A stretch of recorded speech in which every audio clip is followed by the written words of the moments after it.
نحمده ونستعينه ونستغفره ونعوذ بالله من شرور أنفسنا ومن سيئات أعمالنا من يهده الله فلا مضل له ومن يضلل فلا هادي له وأشهد أن لا إله إلا الله وحده لا شريك له وأشهد أن محمدا عبده ورسوله يا أيها الذين آمنوا اتقوا الله حق تقاته ولا تموتن إلا وأنتم مسلمون يا أيها الناس اتقوا ربكم الذي خلقكم من نفس واحدة وخلق منها زوجها وبث منهما رجالا كثيرا ونساء واتقوا الله الذي تساءلون به والأرحام إن الله كان عليكم رقيبا يا أيها الذين آمنوا اتقوا الله وقولوا قولا سديدا يصلح لكم أعمالكم ويغفر لكم ذنوبكم ومن يطع الله ورسوله فقد فاز فوزا عظيما أما بعد فإن خير الحديث كتاب الله وخير الهدي هدي محمد صلى الله عليه وسلم وشر الأمور محدثاتها وكل محدثة بدعة وكل بدعة ضلالة وكل ضلالة في النار. قال تعالى: رب قد آتيتني من الملك وعلمتني من تأويل الأحاديث فاطر السماوات والأرض أنت ولي في الدنيا والآخرة توفني مسلما وألحقني بالصالحين. جناب یوسف علیہ السلام اور ان کے بھائیوں کے مابین جو کچھ ہوا یہ آپ سب لوگ جانتے ہیں. اس کا انجام اللہ رب العزت نے سورہ یوسف کے آخر میں بیان کیا کہ یوسف علیہ السلام کے والدین اور ان کے بھائی یوسف علیہ السلام کے پاس پہنچے وَخَرُّوا لَهُ سُجَّدًا اور انہیں سجدہ کرتے ہوئے زمین پہ گر پڑے. انہوں نے انہیں سجدہ کیا. کیا انسان دوسرے انسان کو سجدہ کر سکتا ہے؟ نہیں کر سکتا. یوسف علیہ السلام کے والدین نے یہ کام کیوں کیا؟ ان کے بھائیوں نے یہ کام کیوں کیا؟ کیونکہ تعظیمی سجدہ پہلی شریعتوں میں جائز تھا. پہلی امتوں میں تعظیمی سجدہ ممنوع نہیں تھا. اس لیے یوسف علیہ السلام کے والدین نے یوسف علیہ السلام کو سجدہ کیا. یوسف علیہ السلام کے والد کا نام کیا ہے؟ کون سا بچہ بتائے گا؟ بچہ کوئی؟ جی بیٹا. یعقوب علیہ السلام. آئیں بیٹا. اگرچہ آپ گفتگو میں مصروف تھے، آئندہ گفتگو میں مصروف نہیں ہونا. ٹھیک ہے. چلیے اللہ حافظ خیر دے. تو یعقوب علیہ السلام اور یوسف علیہ السلام کو کہا جاتا ہے کریم ابن کریم ابن کریم ابن کریم. یہ کیوں کہا جاتا ہے یہ کون بتائے گا؟ ہاتھ کھڑا کریں جو بتا سکتے ہیں، ویسے نہیں بتانا کسی نے. جی ہاتھ کھڑا کریں پتہ چلے کس سے پوچھنا ہے. جی فرحان بھائی. ان کے جو باپ بھی نبی تھے، ان کے باپ بھی نبی تھے، ان کے باپ بھی نبی تھے. جی یعنی کہ یوسف علیہ السلام کے باپ کون ہوئے؟ یعقوب علیہ السلام. ان کے باپ ابراہیم علیہ السلام. تو یہ یوسف علیہ السلام ہیں. اب آپ کا انعام یہ اتنا چھوٹا ہے اور آپ بہت بڑے ہیں. بڑے انعام کہتے ہیں انعام ہی ہوتا ہے. اللہ آپ کو خیر دے. تو یوسف علیہ السلام کو ان کے والدین نے اور دوسرے لوگوں نے تعظیمی سجدہ کیا. میرا یہ موضوع فی الحال یہ نہیں، یہ تمہید باندھ رہا ہوں. میرا موضوع وہ آیت ہے جو میں نے اس سے پہلے تلاوت کی ہے. آج کل وہ لوگ جو قبروں کو سجدہ کرتے ہیں، پیروں کو سجدہ کرتے ہیں، ہم انہیں کہتے ہیں کہ بھائی تم یہ کام نہ کرو، یہ کام کفر و شرک ہے. تو وہ آگے سے کہتے ہیں کہ کفر و شرک کا فتویٰ نہ لگاؤ.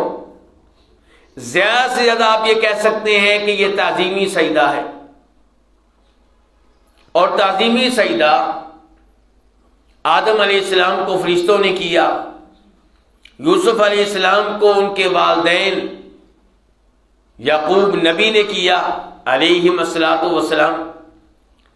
تو آپ ہمارے اوپر اتنے سخت فتوے نہ لگایا کریں. تو میرا اور آپ کا جواب کیا ہوگا کہ تعظیمی سجدہ ان کی امت میں جائز تھا، ہماری امت میں یہ بھی جائز نہیں ہے. امام ابن ماجہ رحمہ اللہ روایت کرتے ہیں کہ نبی علیہ الصلوۃ والسلام کے پاس تشریف لائے جناب معاذ. کہاں سے آئے؟ شام سے. رہنے والے کہاں کے تھے؟ مدینہ کے. شام کیوں گئے تھے؟ کسی کام سے گئے تھے، تجارت کے لیے گئے ہوں گے، کاروبار کے لیے گئے ہوں گے. شام اس زمانے کا کافر ملک ہے، اس زمانے میں عیسائی ملک ہے. تو معاذ بن جبل نے دیکھا کہ وہاں کے لوگ اپنے بڑوں کو، اپنے سرداروں کو، اپنے علماء کو، اپنے پادریوں کو سجدہ کرتے ہیں. معاذ بن جبل نے کہا اگر ان کو سجدہ ہو سکتا ہے تو نبی علیہ الصلوۃ والسلام کو کیوں نہیں، جو سب سے افضل ہے. تو جو ہی مدینہ آئے تو آپ کو دیکھتے ہی سجدے میں پڑ گئے. تو آپ علیہ الصلوۃ والسلام نے کہا معاذ یہ کیا؟ اگر کسی انسان کے لیے دوسرے انسان کو سجدہ کرنا جائز ہوتا تو میں عورت کو حکم دیتا کہ وہ سجدہ کرے کس کو؟ اپنے خامند کو، کیونکہ خامند کا بیوی پہ حق اتنا زیادہ ہے. لیکن جائز نہیں ہے تو اس لیے آپ نے اس سجدے کا حکم نہیں دیا. تو اس سے پتہ چلا کہ تعظیمی سجدہ جائز نہیں ہے. اچھا چلیں اب آپ یہ بتائیں کہ درباروں پہ جو سجدے ہوتے ہیں، قبروں پہ جو سجدے ہوتے ہیں، وہ تعظیمی ہیں کہ عبادت کے ہیں؟ اگر آپ کہیں گے تعظیمی ہے تو اس کا مطلب یہ ہے کہ وہ حرام ہے، اور اگر آپ کہیں گے وہ عبادت کے ہیں پھر تو کفر و شرک کا معاملہ ہوگا. اب آپ بتائیے وہ سجدہ کون سا ہوتا ہے جو قبروں پہ کیا جاتا ہے؟ کرنے والے تو کہتے ہیں کہ تعظیمی سجدہ ہے. اب ظاہر ہے جس نے سجدہ کیا ہے وہ کہہ رہا ہے تعظیمی ہے، تو میں اور آپ کون ہوتے ہیں ان پہ دوسرا کو فتویٰ لگانے والے؟ کیوں جی؟ جواب یہ ہے کہ قرائن کچھ اور بتاتے ہیں، شواہد کچھ اور بتاتے ہیں، صورتحال کچھ اور بتاتی ہے. تعظیمی سجدہ کرنے والا جب سجدہ کرتا ہے اس کی سوچ یہ نہیں ہوتی کہ جس کو میں سجدہ کر رہا ہوں یہ عالم الغیب ہے. اس کی نیت یہ نہیں ہوتی کہ قبر والے کو پتہ چل رہا ہے کہ میں سجدہ کرتا ہوں، میں سجدہ کر رہا ہوں. اس کے ذہن میں یہ بات نہیں ہوتی کہ جس کو میں سجدہ کر رہا ہوں یہ قبر والا جانتا ہے میرے دل میں کیا ہے، میں لینا کیا چاہتا ہوں. اس کے ذہن میں یہ بات نہیں ہوتی کہ جس کو میں سجدہ کر رہا ہوں یہ میری پکار کو سنتا ہے، میری دعا کو سنتا ہے. تو موجودہ سجدے جو قبروں پہ ہو رہے ہیں عام طور پہ یہ عبادت کے سجدے ہیں. یہ کانپنا سجدہ کرتے ہوئے، یہ ڈرنا بابا جی سے، یہ ایک سوچ رکھنا کہ یہ عالم الغیب ہے، یہ سوچ رکھنا کہ میری مشکلات کو دور کر سکتا ہے، یہ عقیدہ رکھنا کہ میری آواز کو، میری پکار کو، میری دعا کو، میری دلی خواہشات کو سنتا، دیکھتا، جانتا ہے. تو یہ سب چیزیں بتا رہی ہیں کہ یہ سجدہ عبادت کا سجدہ ہے. تو بہرحال جو یوسف علیہ السلام کو کیا گیا وہ تعظیمی سجدہ تھا. اب یوسف علیہ السلام اپنے بھائیوں کے سامنے فتح حاصل کر چکے ہیں، ان پہ غالب آ چکے ہیں، بھائی معافیاں مانگ رہے ہیں، صورتحال تبدیل ہو چکی ہے. یوسف علیہ السلام کو اللہ نے بہت عزت دے دی ہے. اب وہ یہ ساری عزتیں ملنے کے بعد، یہ ساری نعمتیں ملنے کے بعد ایک دعا کر رہے ہیں. اس دعا کے اوپر میں نے اور آپ نے غور کرنا ہے. کیا دعا ہے؟ ربی، اے میرے رب. دیکھیے براہ راست اللہ تعالیٰ کو پکار رہے ہیں، چاہتے تو درمیان میں وسیلہ بناتے کس کو؟ جناب ابراہیم علیہ السلام کو، جن کو ابو الانبیاء کہا جاتا ہے کہ نبیوں کے بھی باپ ہیں، وہ عظیم نبی جن پہ نبی علیہ السلام کو بھی فخر تھا کہ میں ان کی اولاد میں سے ہوں۔ ابراہیم علیہ السلام کوئی چھوٹے نبی نہیں ہیں، بہت بڑے نبی، بہت بڑے رسول ہیں، لیکن اللہ تعالیٰ کو براہ راست پکار رہے ہیں یوسف علیہ السلام، اور کیا کہہ رہے ہیں؟ ربی، اے میرے رب، اے میرے خالق، مجھے پیدا کرنے والے، میرے سبھی امور کی تدبیر کرنے والے۔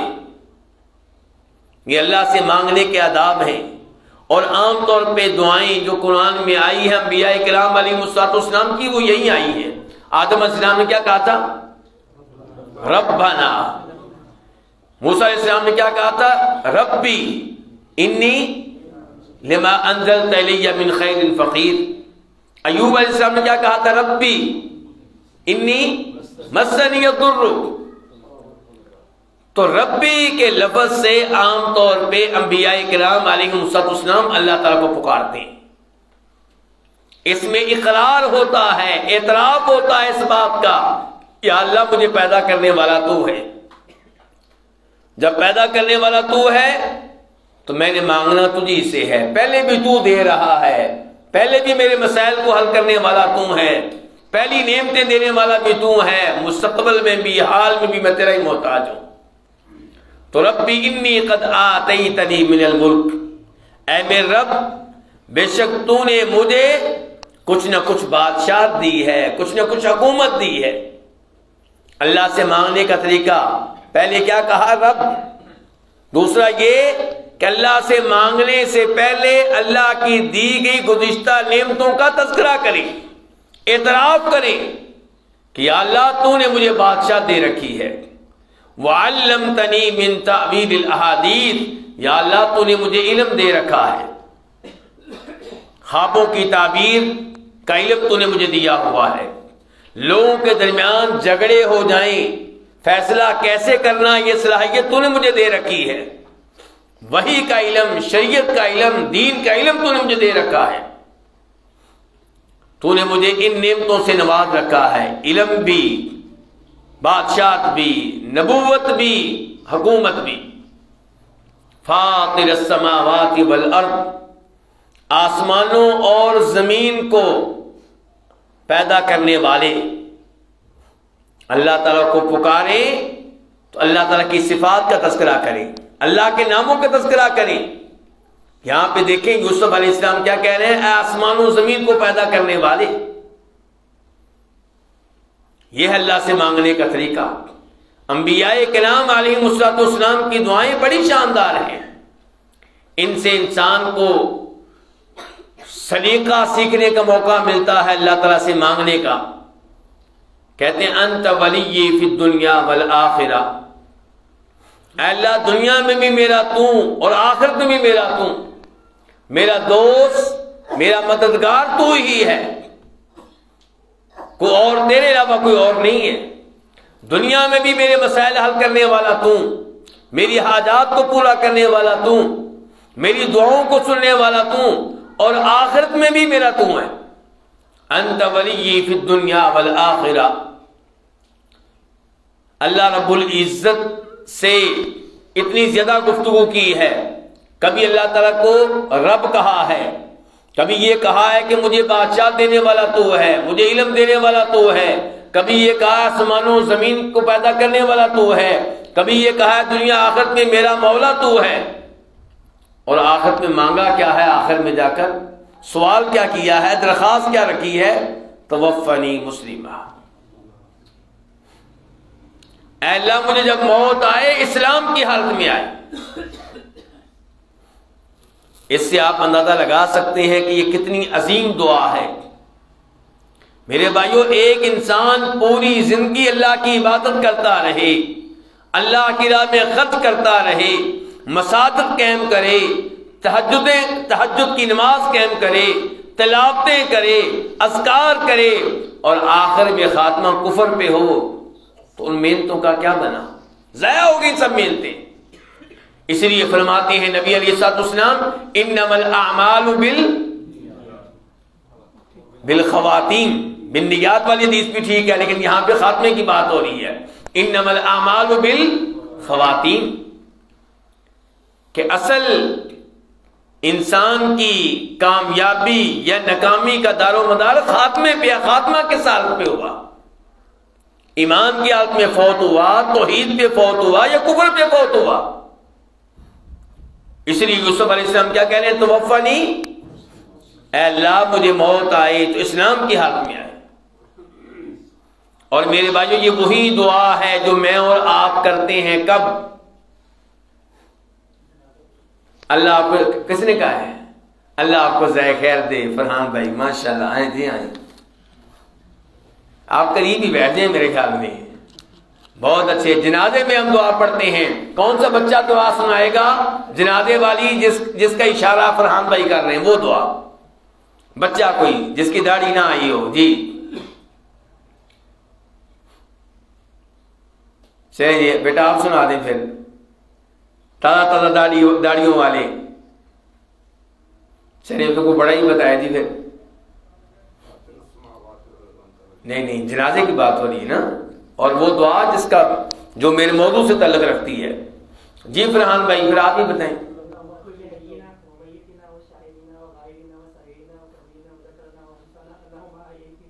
اللہم من احییتہ منا. کیا دعا کرتے ہیں ہم ہر جنازے میں؟ اللہم من احییتہ منا فاحیی علی الاسلام ومن توفیتہ منا فتوفہ علی الایمان. یا اللہ ہم میں سے جس کو تو زندگی دے اسے اسلام کی حالت میں زندہ رکھنا. اس کی زندگی اسلام پہ گزرے، نماز روزہ کرتے ہوئے گزرے، کبیرہ گناہوں سے بچتے ہوئے گزرے، شرک و بدعات سے دور رہتے ہوئے گزرے. اور ہم میں سے جس کو تو موت دے یا اللہ اسے ایمان کی حالت میں موت دینا.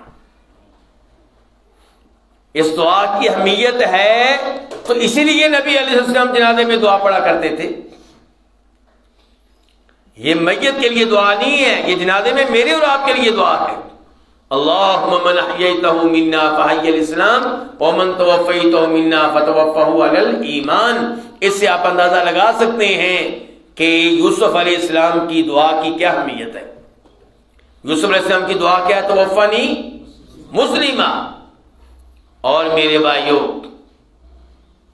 نبی علیہ الصلوۃ والسلام، مسند احمد کی حدیث ہے، حدیث کو روایت کرنے والی ہیں ام سلمہ رضی اللہ تعالی عنہا، کہتی ہیں کہ آپ اکثر و بیشتر یہ دعا کیا کرتے تھے، یا مقلب القلوب ثبت قلبی علی دینک. اے دلوں کو پھیرنے والے، میرے دل کو نہ پھیرنا، میرے دل کو ایمان پہ، اپنے دین پہ قائم رکھنا. یعنی کہ مجھے مرتد ہونے سے بچانا، مجھے ڈگمگانے سے بچانا. ام سلمہ کہتی ہیں میں نے کہا اللہ کے رسول علیہ الصلوۃ والسلام آپ یہ دعا کثرت سے کرتے ہیں، کیا آپ کو ہمارے بارے میں کوئی اندیشہ، کوئی خطرہ، کوئی ڈر ہے کہ ہم مسلمان ہونے کے بعد دائیں بائیں ہو سکتے ہیں؟ کوئی خطرہ محسوس کرتے ہیں آپ ہمارے بارے میں؟ فرمایا ام سلمہ بندوں کے دل رحمان کی انگلیوں میں سے دو انگلیوں کے درمیان ہے. وہ ان دلوں کو جیسے چاہتا ہے پھیرتا ہے. وہ شہنشاہ ہے، وہ مالک ہے. تو میرے بھائیوں جب پتہ چل گیا کہ سارے اختیارات اس کے پاس ہیں، ہمارے دل اس کے کنٹرول میں ہیں، تو پھر جو دلوں پہ کنٹرول رکھنے والا ہے اس سے مضبوط رابطہ ہونا چاہیے، اس سے مضبوط تعلق ہونا چاہیے، اس کی منت سماعت کرنی چاہیے کہ یا اللہ میرے دل کو آخری وقت تک ایمان پہ رکھنا، توحید پہ رکھنا، درست عقیدے پہ رکھنا. یہ سبق دے رہے ہیں نبی صلی اللہ علیہ وسلم. توفنی مسلمہ، اے اللہ مجھے اسلام کی حالت میں فوت کرنا. یوسف علیہ السلام کی دعا ہے. اور میرے بھائی یہ دعا قرآن کی اس آیت کے مطابق ہے کہ یا ایھا الذین آمنوا اتقوا اللہ حق تقاتہ، اے ایمان والو اللہ سے ڈرو جیسے اللہ سے ڈرنے کا حق ہے، ولا تموتن الا وانتم مسلمون، اور تمہیں موت آئے تو کس حال میں آئے؟ اسلام کی حالت میں آئے، موت آئے تو اسلام کی حالت میں آئے۔ تو میرے بھائی، موت میں نہیں جانتا کب آئے گی، آپ نہیں جانتے کب آئے گی، تو کیا مطلب ہے اس کا موت آئے تو اسلام کی حالت میں آئے؟ کہ آپ کو موت جب پائے، جب موت کا فرشتہ آئے، آپ اس وقت ایمان پہ ہوں، اسلام پہ ہوں، توحید پہ ہوں، نماز پڑھ رہے ہوں، روزے کی حالت میں ہوں، تلاوت کر رہے ہوں، اذکار کر رہے ہوں، رزق حلال کما رہے ہوں، لیکن کبیرہ گناہوں سے توبہ طیب ہو چکے ہوں۔ موت آئے تو اس حال میں آئے۔ تو یہ دعا ہے جناب یوسف علیہ السلام کی، توفنی مسلمہ۔ اور ان کی دعا کا دوسرا حصہ کیا ہے؟ وَأَلْحِقْنِي بِالصَّالِحِينَ، موت آنے کے بعد یا اللہ مجھے کن کے ساتھ ملانا؟ صالحین کے ساتھ ملانا۔ اس کی بہت زیادہ اہمیت ہے میرے بھائیوں۔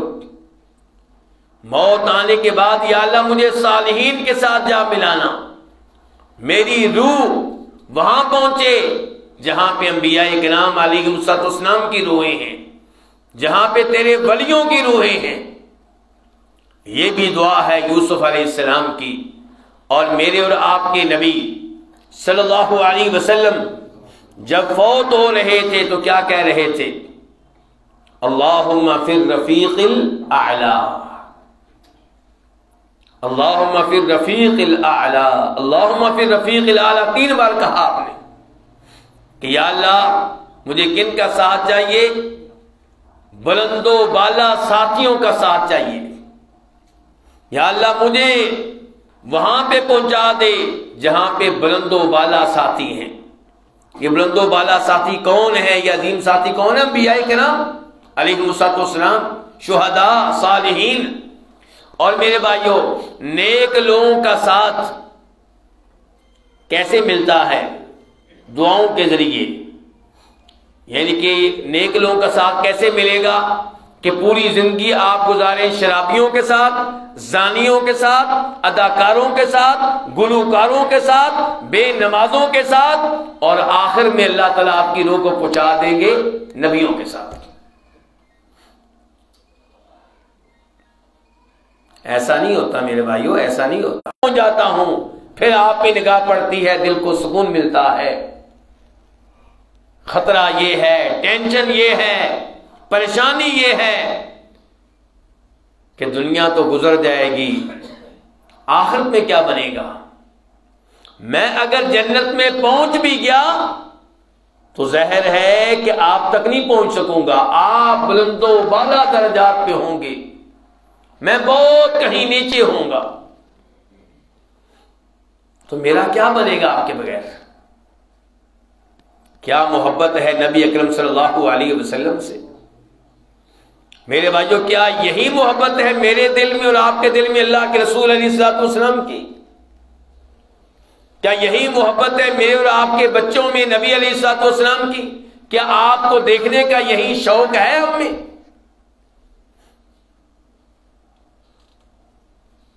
یا ہم اپنے دلوں میں کسی اور کو بٹھا چکے، ہم اپنے دلوں کو کسی اور کی محبت سے آباد کر چکے؟ کون؟ وہی دنیا دار، سیاست دان۔ کسی کے دل میں بھٹو، کسی کے دل میں یہ کھلاڑی، کسی کے دل میں وہ کھلاڑی، کسی کے دل میں یہ اداکار، کسی کے دل میں وہ اداکار۔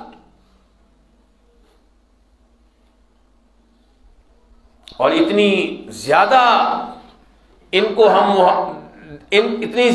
دل میں جگہ دے چکے ہیں کہ یوں لگتا ہے کہ بس کسی اور کے لیے جگہ باقی بچی نہیں ہے، جبکہ ہونا یہ چاہیے تھا کہ ہمارے دل آباد ہوتے اللہ رب العزت کی محبت سے، اور اس کے بعد نبی علیہ السلام کی محبت سے۔ تھوڑی بہت جگہ مل جاتی والدین کو، بیوی کو، بچوں کو، لیکن ہمارے دلوں پہ تو یہ لوگ غالب آ چکے ہیں. ہمارا مرنا جینا، ہماری گفتگو کا مرکز، ہماری دوستیوں کا معیار یہ پارٹیاں اور یہ سیاستدان بن چکے. تو میرے بھائیوں، وہ آدمی کیا کہہ رہا ہے اللہ کے رسول علیہ الصلوۃ والسلام سے، اللہ کے رسول میرا کیا بنے گا؟ اور غور کیجئے یہاں پہ، عقیدہ سیکھیے یہاں سے. کیا نبی علیہ الصلوۃ والسلام نے اس سے کہا کہ میرے صحابی جب تم مجھ سے اتنی محبت کرتے ہو تو ٹینشن کیوں لیتے ہو، میں تمہارا ہاتھ پکڑ کے تمہیں اپنے محل میں لے جاؤں گا؟ نہیں، ایسی کوئی گارنٹی نہیں دی. مشکل کشا ہوتے، حاجت روا ہوتے تو کہتے، وعدہ کرتے، لیکن ایسا کوئی وعدہ نہیں کیا. خاموش. اور یہ کون کہہ رہا؟ میں نہیں کہہ رہا، سیدہ عائشہ کہہ رہی ہیں. آپ نے کچھ نہیں کہا، کوئی جواب نہیں دیا، حتیٰ کہ جبریل علیہ السلام یہ آیتیں لے کر نازل ہوئے، وَمَن يُطِعِ اللَّهَ وَالرَّسُولَ فَأُولَٰئِكَ مَعَ الَّذِينَ أَنْعَمَ اللَّهُ عَلَيْهِم مِّنَ النَّبِيِّينَ وَالصِّدِّيقِينَ وَالشُّهَدَاءِ وَالصَّالِحِينَ وَحَسُنَ أُولَٰئِكَ رَفِيقًا ذَلِكَ الْفَضْلُ مِنَ اللَّهِ وَكَفَىٰ بِاللَّهِ عَلِيمًا. آیتیں تو نازل ہوئی ہیں اس صحابی کے بارے میں، لیکن ساتھ ہی کام بن گیا میرا اور آپ کا بھی. آیتیں نازل ہوئی اس صحابی کی وجہ سے، لیکن اللہ نے اصول نازل کیا.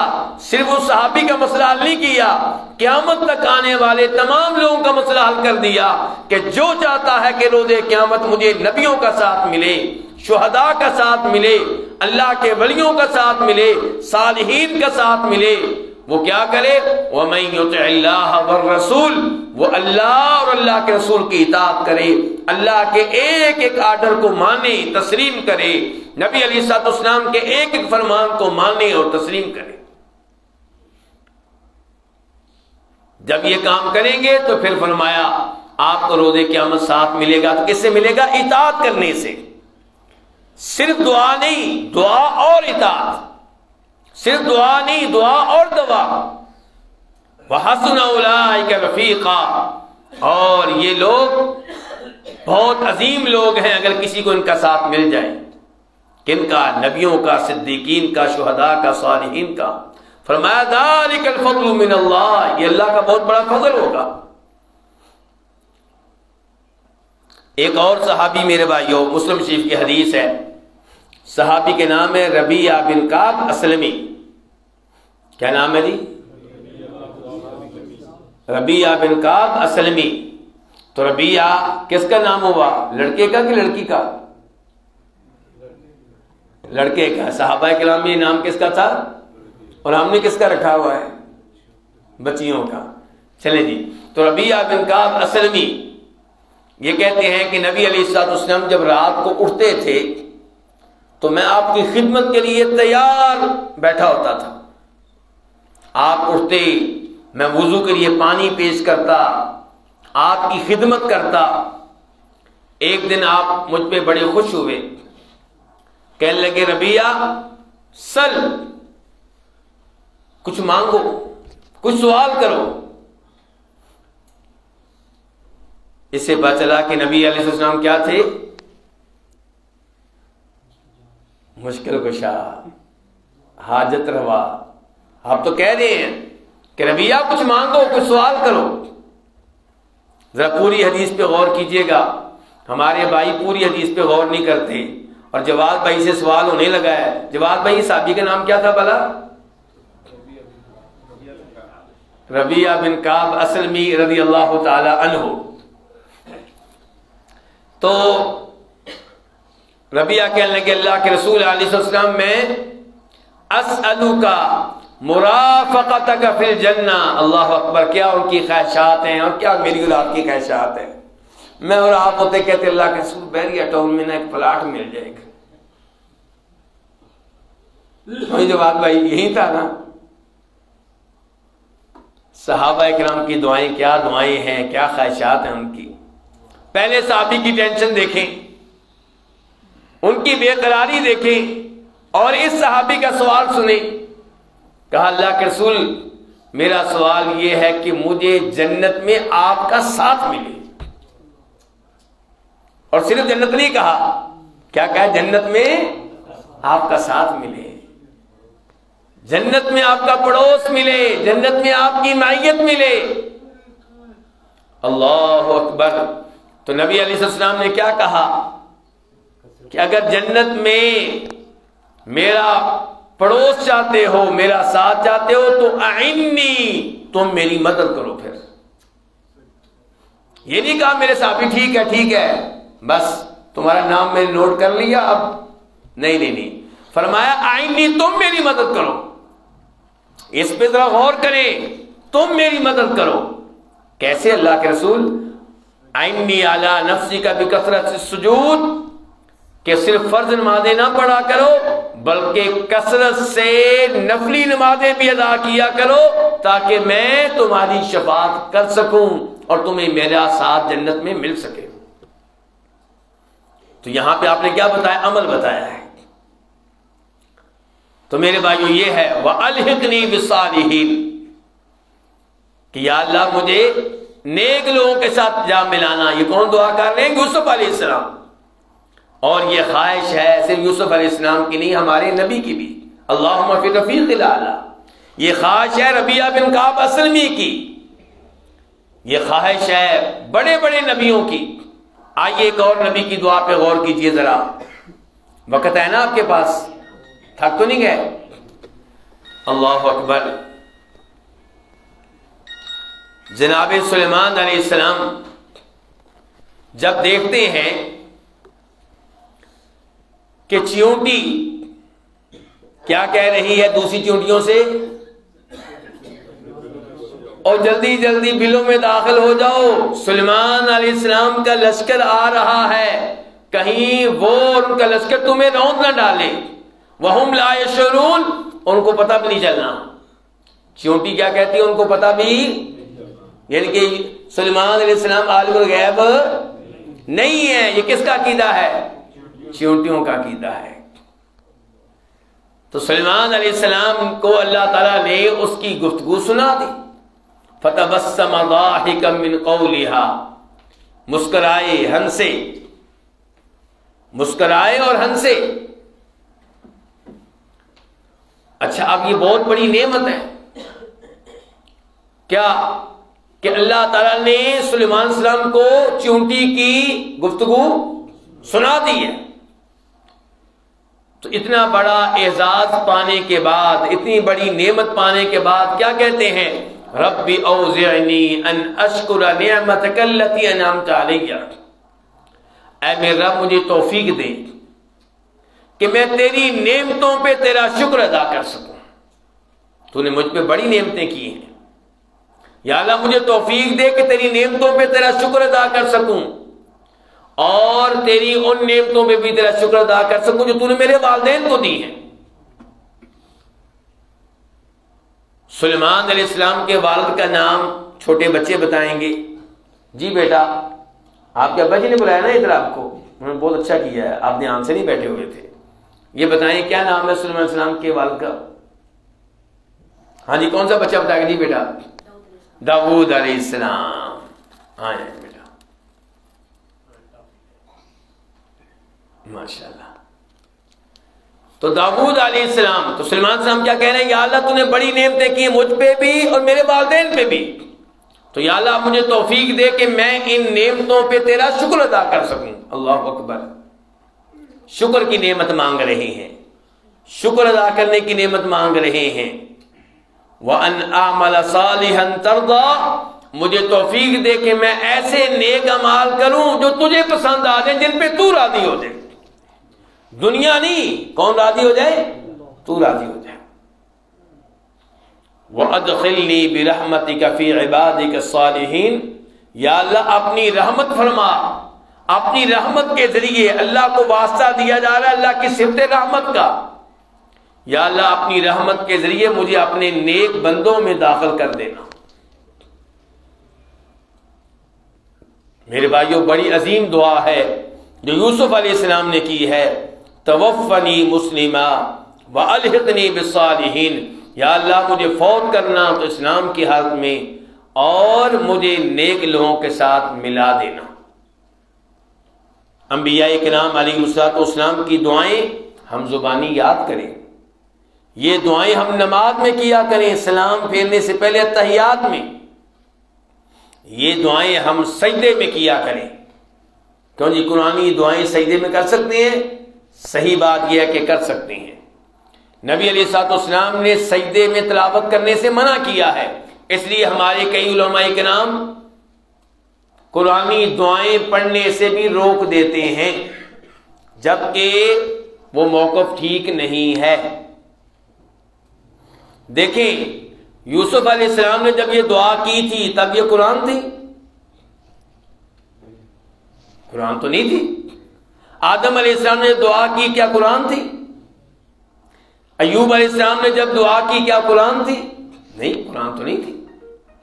دوسرے نمبر پہ جب سجدے میں ہم یہ کہتے ہیں ربنا آتنا فی الدنیا حسنہ رب اجعلنی مقیم الصلاۃ، اور یوسف علیہ السلام والی یہ دعا، سلیمان علیہ السلام والی یہ دعا، تو اس وقت ہماری نیت تلاوت کرنے کی ہوتی ہے یا مانگنے کی ہوتی ہے؟ مانگنے کی ہوتی ہے، تب وہ دعا ہے۔ اور انبیاء کرام علیہ السلام کی دعاؤں سے بہتر دعا کون سی ہوگی؟ اس لیے انبیاء کرام علیہ السلام کی دعائیں اختیار کریں، ان کا اہتمام کریں، کیونکہ یہ اللہ کے عظیم بندوں کی دعائیں ہیں۔ اور آج کے درس میں ایک دو چیزیں آئی ہیں، ان کی طرف توجہ دلانا چاہوں گا۔ ایک تو تذکرہ آیا ہے اللہ رب العزت کی انگلیوں کا۔ کیا کہا گیا ہے کہ بندوں کے دل اللہ کی انگلیوں میں سے دو انگلیوں کے درمیان ہے۔ تو اب آپ نے کیا کرنا ہے؟ کیا آپ نے ان کا حصہ بننا ہے جو کہتے ہیں کہ نہیں نہیں نہیں نہیں اللہ کی انگلیاں نہیں ہو سکتی؟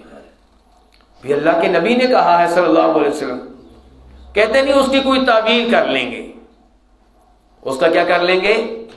کوئی تعویل کر لیں گے، کوئی اس کا کوئی نہ کوئی متبادل معنی نکال لیں گے، کچھ کر لیں گے کچھ۔ ابھی کیوں کرنا ہے آپ نے؟ جب اللہ رب العزت اپنے ہاتھوں کا تذکرہ کرتے ہیں لما خلقت بیدیا، جب اللہ تعالیٰ صرف ہاتھوں کا تذکرہ نہیں کرتے بلکہ اپنی مٹھی کا تذکرہ کرتے ہیں، کبھی بیمین کہتے ہیں، دائیں ہاتھ کا تذکرہ کرتے ہیں، کبھی انگلیوں کا تذکرہ کرتے ہیں، تو پھر مان لیجئے کہ اللہ رب العزت کے ہاتھ ہیں لیکن ہر کمزوری سے پاک۔ اور ہم یہ نہیں کہتے کہ اللہ کے ہاتھ نعوذ باللہ بندوں کی طرح ہیں یا کسی اور مخلوق کی طرح ہیں، ہمیں کوئی پتہ نہیں کیسے ہیں، لیکن ہمیں یہ پتہ ہے کہ اللہ کے ہاتھ ہر عیب سے پاک ہیں، وہ اللہ ایسے ہیں جیسے اللہ کے شان شان ہیں، لیکن ہمارا اللہ تعالیٰ کی ان صفات پہ مکمل ایمان ہے۔ اللہ رب العزت سے دعا ہے کہ اللہ تعالیٰ ہمیں قرآن و حدیث سمجھنے کی اور قرآن و حدیث سے اپنا عقیدہ لینے کی توفیق عنایت فرمائے۔ وصلی اللہ تعالی علی نبینا محمد وعلی آلہ وصحبہ اجمعین۔